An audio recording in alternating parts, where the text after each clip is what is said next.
our celebration for Wicked Days! Okay, for those who don't know what Wicked Days is about, it is a 10-episode scripted podcast about young women who seduce and kill Nazis. Yeah! So when Violette and Elizabeth Fisher's mother disappears, the teen sisters are faced with an unthinkable decision to kill a Nazi or risk their mother's true identity falling into enemy hands. To find out more, you gotta stream it on Apple, Spotify, iHeartRadio, or Amazon. Hey guys, this was a completely independent team. A lot of our actors are primarily in Atlanta. We had a couple globally as well, but primarily we're an independent team. So if you or any of you know has deep pockets and wants to donate to this Atlanta team, please do. Use those QR codes and really help us out to create even better stuff for next time. Okay, so without further ado, let's get right into our writer and director and narrator of Wicked Dames, Alison Haselden.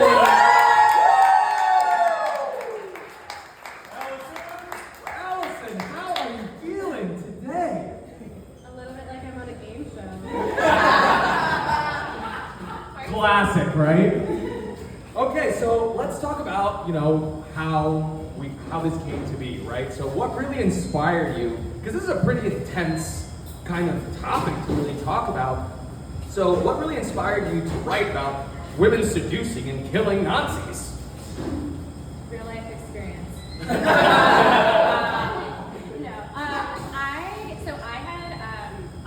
I love history, I love historical fiction, and I had seen a lot of articles over the past few years about real women who did this, and many of them were young teenagers, all throughout Europe during World War II, and read those articles, thought it was very cool, tucked it away in my mind palace, thought nothing else about it, but it was there. Like I was always fascinated by those kinds of stories, and I also was really inspired. Actually, Michael's great-grandmother survived the Holocaust and saved her whole family. And one of our characters, Hanna, is based on her story. Talk about her real life. Women being badasses. Yeah, so I was just so fascinated, though. Like, there's so many of these stories, and many of these, some of them were trained intelligence agents, and a lot of them were just civilians, teenagers. And I thought it was really interesting that no one has really done anything with that. Like, for all the World War II stories we have, all the battlefields we have seen on our screens, like, no one has jumped on this. So I was like, okay, I guess it has to be me. I love writing complex female characters, and so this felt just like, it just felt like it was my story to steward into the world. And yeah, and who doesn't love a little sexy murder, you know? I love that. So there's a lot of things that you could have done to really create this, Wicked Dames and really put a lot of time and effort into it. Why an audio drama? What was the kind of thought process behind producing it in that medium? Yeah, I have to say, I have to give credit for this idea to my friend Chad Darnell. He was the one who kind of introduced the idea of doing it as an audio drama to me, and I thought it was the perfect idea. Like I said, when I wrote this, I before this I wasn't trying to write something. I wasn't like, oh, I really want to be a writer. Oh, I really want to be a director. It just kind of happened to me. That's kind of how I feel. So I was like, I have this story. I've written it. What do I do with it? And so my friend Chad, he suggested an audio drama because it's really, really difficult to produce period pieces on indie budgets and do it well. And I knew I didn't want to struggle my way through that. That just didn't feel aligned for me to try to get the funds to do like a concept film or to do a short version of it or something like that. It just didn't feel right. But I knew I really did want the story out in a consumable format as soon as possible. I did feel like an urgency around that. So the idea of an audio drama was really appealing to me because I was able to bring the full story to life, but on a much smaller budget. And it was more than just like an audiobook, right? If anyone's listened to it, you know, we have full sound effects and we have music and we have all of our beautiful cast of actors who so generously gave me their talents. Yeah! I hit the jackpot with my cast, especially because, like I said, I'm so poor, so I could not pay you guys what it worth. And I wish I could next season. But yeah, so like, but yeah, I knew that like I think the story still can come to life in a really visceral way, even without the visuals. So the audio drama was like honestly, it felt like a saving grace because I think otherwise I would have just the script would have just sat as a script in my room until I could find someone with a lot of money who really liked it. So it's really cool that we have this medium so that I can share the story with everybody. Wow. So creating content in different ways is really what kind of fueled you, because there's not only one way to kind of create. You can do it multiple different ways, right? Yeah. So my idea from like a strategic standpoint is I really just wanted as much IP on the story as possible. So I have the book version as well as the 10 episode scripted version. I'm hoping to query that book version again in the winter. But I think from just the way that the industry is changing right now, like it's, as a lot of you guys know, it's just it's all over the place, and I don't know what's gonna happen, but I do know that like having as much IP that I'm behind as possible can help create some leverage. So hopefully one day we can see Wicked Dames as like an HBO or Amazon TV show, you know? Yeah! Might take a decade, but like I'm in it for the long haul, and I think the more people who get to hear the story and fall in love with the characters, I think will just help give us more opportunities to hopefully make that happen one day.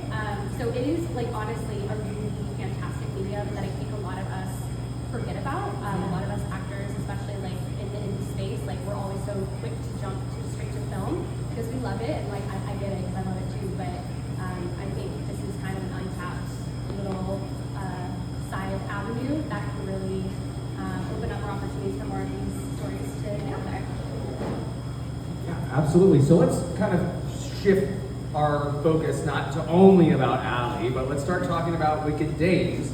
You know, one of the things that I really liked about Wicked Dames is that there's layers upon layers of worlds, and you really get to uncover that through the story. That as you go along, you're going to find out that there's like plans within plans, and things go wrong and things happen. You know, what was the strategy for, you know, really constructing something like that? Because I feel like that's really complex.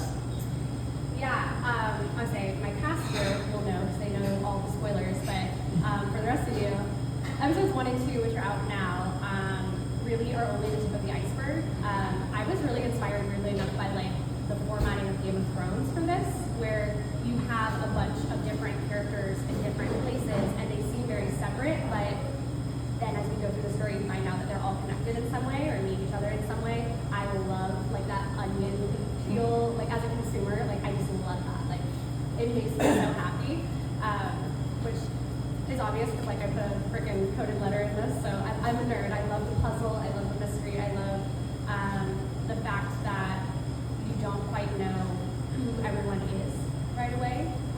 And I think that is kind of not only just like fun for listeners, but also I think, especially in a war setting, really reflects the war, right? A big theme of this is shades of gray, because I really do think all of us, like in all times throughout history, but particularly during times of war, when when you're in that moment, it's not like you're reading a history book, you don't know the ending. Yeah. So a lot of people have to make difficult decisions, and sometimes you really don't know if it's the right choice or if it's the moral choice. And so that was really fascinating to explore, and I feel like that kind of is reflected in also like the greater plot and like physical movement of all the characters. So that just like scratches the itch for my nerdy brain, and hopefully is like interesting also for the listeners, because there's definitely some surprises of who is working with who, and some of our subgroups in this. I think again that were kind of untapped. Like really, we see a lot in World War II stories of the big action on the battlefields. We see a lot about secret agents, right? Or things like that, or the politics. But we don't really see a lot of what everyday people were doing, as well as some of these rebel groups.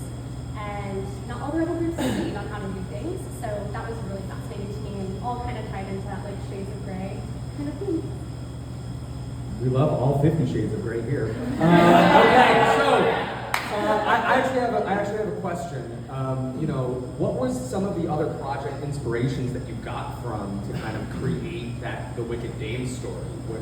Is there anything specifically, other projects that you were kind of like, oh, they kind of did this well that I kind of wanted to pull from, or was this, you know? Yeah, I have famously been calling this Peaky Blinders meets Little Women, because we have a lot of the elements of both of those projects. And I love Peaky Blinders, but I famously, Michael can attest to this, would yell at the TV screen with how they handle female characters in that show. And as much as I love it, and then Little Women, I think is like such a classic. I love like the themes of sisterhood and family and kind of like that coming of age aspect of it, but I like murder, so throwing a little murder in Little Women, and throwing a bit more feminine energy of Peaky Blinders, and you get some Wicked Dames. Little Blinders, I love it. Okay, so we're actually going to invite the Wicked Dames themselves up here, Ella Frazee and Rebecca Byrne. Please come up here.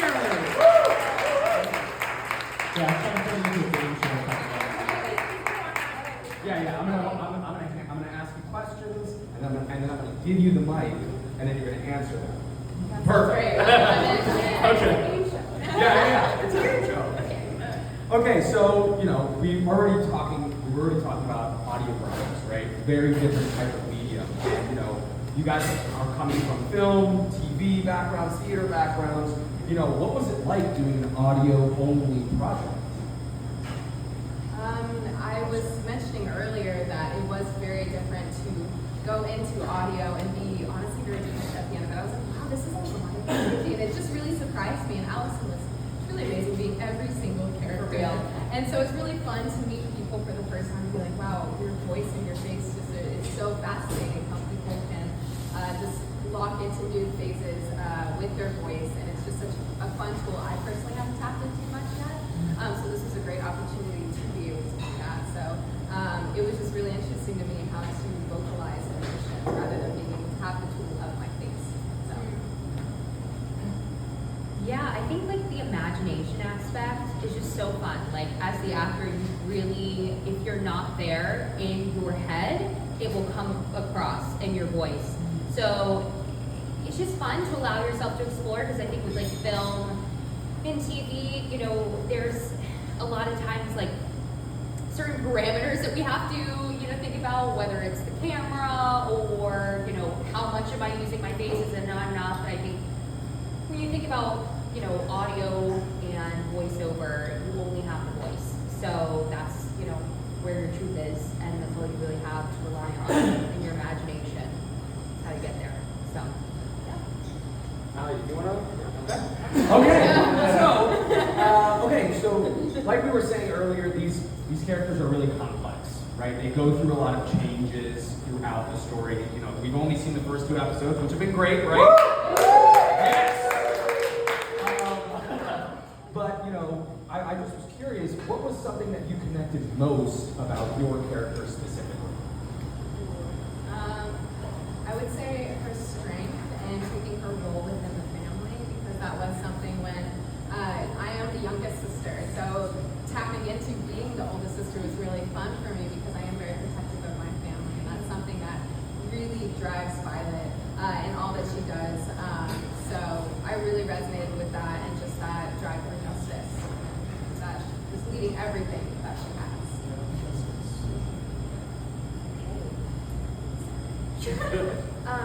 My character has more of a sad storyline, I would say. Apparently, I'm gonna make you cry in episode 4, so there you go. We don't know, but yeah, I think, you know, to your point, I love how you worded it like with war, and when something like that happens, there's a lot of times where you just have to be in it and be in the gray and keep moving forward. And I think with the level of suffering that she had to endure, my character had to endure, I think it was just finding that in my own life, and there have definitely been those moments. So I think that was like the easiest way I connected. But yeah. Gotcha. Thank you. So Ella, we're gonna now go get a little bit personal now. Much of the internal conflict of Violet and Elizabeth is really around, morality during times of war, which Ali already mentioned, and what constitutes doing bad things for, what we think is noble reasons. What do you feel like this concept really impacted your character? Like, how do you think that really impacted Violet? It's definitely levels to Violet because she begins with automatically taking that authority and being like, no, I'm now head of the household with the mother being gone. Like, this is what I need to do. But then Elizabeth has such a strength to her that they kind of lean on each other, which is really sweet to see that play. But her ultimate drive the entire time is to find her mother, and that just really does go into the gray with her wanting to have that goal of bringing the family back together. I understand that foundation, and so those lines are pushed, and you see her just take every little step, and you're like, how did I even get here? But it is that love that she has and that desire to protect her sister while also leaning on her sister. So beautiful. What was the preparation like for you to tap into, the heightened stakes of life as a Jewish woman in hiding during World War II? Like Ali said, I do have family that survived the Holocaust, and this was actually pretty intense. We worked together on that. Yeah, we worked together on it. Yeah, I know. Yeah. We all did. Yeah. So, what was it like, kind of preparing for a pretty intense role? I think with something like this, you can't overthink it. And you can't overthink, like, if that were going to happen to you, how you would react, I think if you get too, analytical about it, it takes away from the humanity of just what's going on and trying to figure out how to endure, because I think that is a lot of Hanna's character is, whether she likes it or not, she really can't think, she's got to just keep going. So, I think I've related to that in my own life in different seasons. So, just tapping into that, I think was the biggest thing. Yeah. Absolutely. The Wicked Days there's a lot of things that happen. There's a lot of lessons and a lot of things that go wrong and go right. But if you could really have one thing that the listeners could take away from listening to Wicked Days, it's a big question, but I don't know, what would that be? And either from your character or from the whole project as a whole? I can start. Yeah.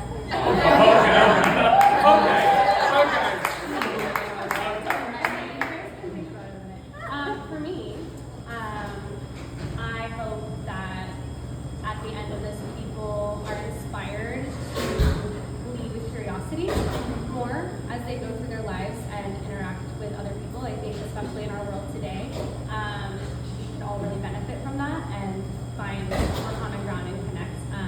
I think with how messy all these characters are, that is kind of the through line of like every single one of them has to lean on being curious and continue to move forward and like holding on to whatever scrap of humanity they can find. And I think obviously we're very lucky to not exist in this turbulent of an environment, but I think we all could definitely benefit from needing a little more curiosity. Yeah.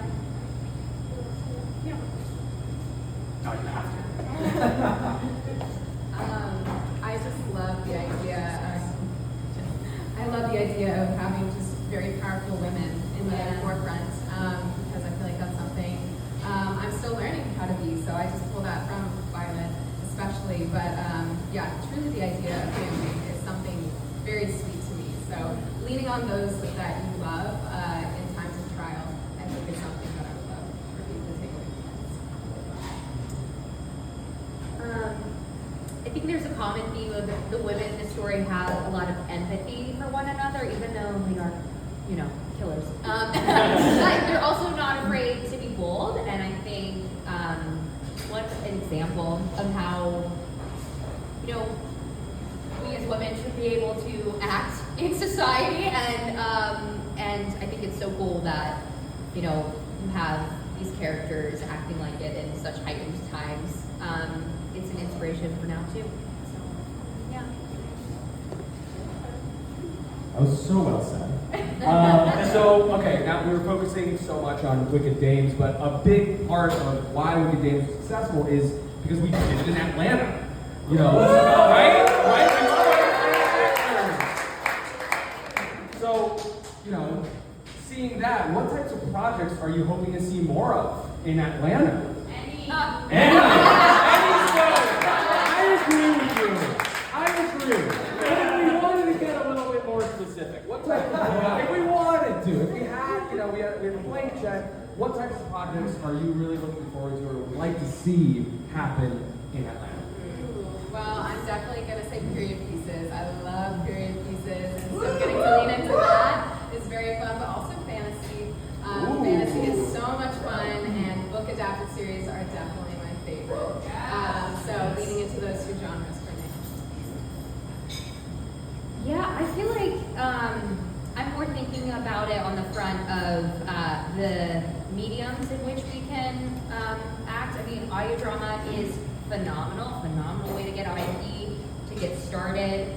I think the biggest thing is having businesses and people in Atlanta who want to support the arts community more and being vocal about it. I think that doesn't answer the question of what type of projects, but I think that's my biggest thing is I hope in the coming years we just see more people wanting to support the independent work and help with getting it out there for people who don't necessarily have the resources.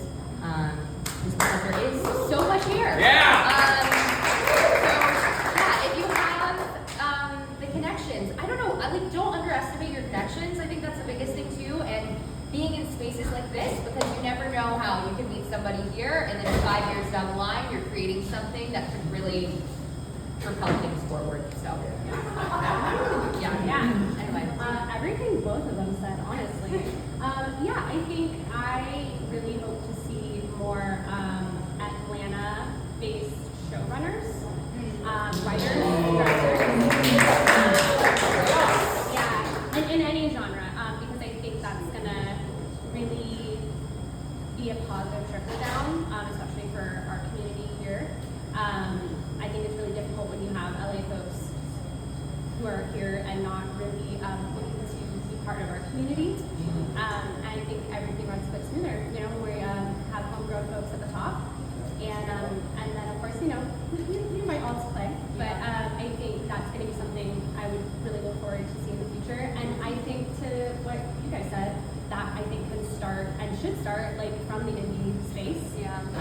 I know so many people in this room and folks who couldn't make it today who are so talented, have amazing ideas, and just haven't found the right partners to make it happen. And I know that they're out there. We just like gotta get everyone connected. So I really hope that we see more great indie projects, that we set a high standard for ourselves in the indie space. Continue to expand that because I think that will help us get more folks higher up on the call sheet for those director, showrunner, writer positions. And then also, selfishly, I would also like fantasy and period pieces. Let's give the Wicked Dames a round of applause! Okay, so what we really do, I want you guys to know each other, connect with each other. Nearly everyone in this person at one point has wanted to make their own project, but has been shut down because of one reason or another. You didn't have enough accountability, or you don't felt like you had enough support. So I'm just going to shout out different positions here, and I want you to raise your hand if it applies to you. Just really look around and take notes so you can connect. We all need each other, and we need a place to create. So if you're an actor, raise your hand. Woo! If you're a writer, raise your hand. If you're a director, raise your hand. If you're a producer, raise your hand. Okay, everyone's hand should be raised now. Okay, guys, connect with each other. Thank you so much for being here. People Sound Guard, thank you so much for having us. You guys are the best. And have a great rest of your day, guys. Let's go with the game.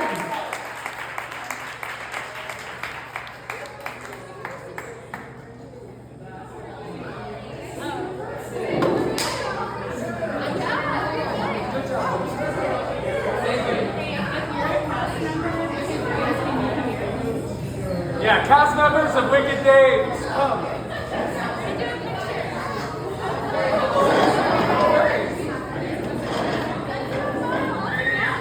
Okay, big bro, you're gonna talk about me. You're gonna talk about me.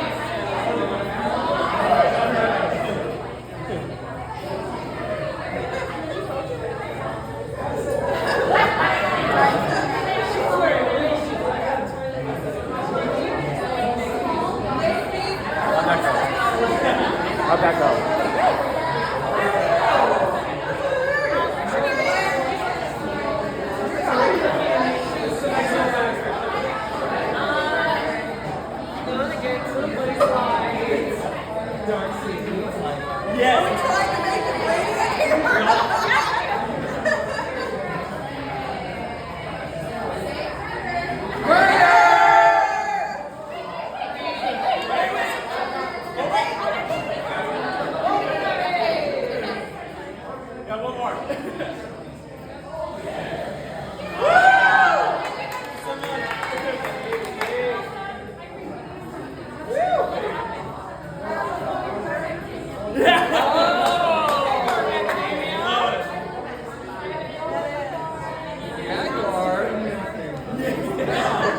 I'm glad you guys came. You've been traveling like